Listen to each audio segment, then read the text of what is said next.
মাইয়া দেখছি এটা মানে সামনে পাইলে 2 গালের জুতো দিয়ে বাড়ি মারতাম।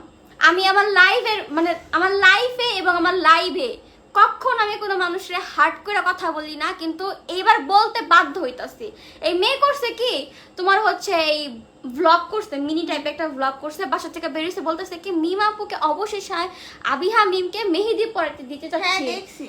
একটা আননোন একটা মেয়ে মেহেদি পরায় এমনি করে ধরে রেখা বলছে কি এটা মিম বলে যখন ভিডিও লাস্টে কাট দিয়ে দিবে শেষ করবে তখন বলতেছে কি জাস্ট মজা করলাম, মিমকে এত টাকা দিয়ে আনা পসিবল না। এখন আমি চাইছি কয় টাকা জানেন? 5,000 টাকা।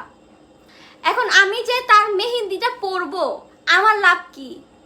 আমি তার মেহেন্দি, সে আমাকে মেহেন্দি পরাবে, আমি তার ভিডিও করব, ভিডিও করে প্রমোশন করব।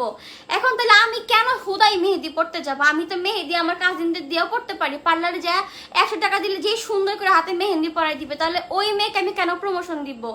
ওই মেয়েকে প্রমোশন দেওয়ার একটাই রিজন যে মেয়েটা যে তার মধ্যে একটা প্রতিভা আছে বা সে যে অনলাইনে বিজনেস করতেছে সেই বিজনেসটাকে প্রমোট করা, যাতে আপনারা যারা চান যে ঘরে বসে মেহেন্দি পরবেন আমাকে তাদেরকে হায়ার করবেন, এটা একটা প্রমোট দেওয়া।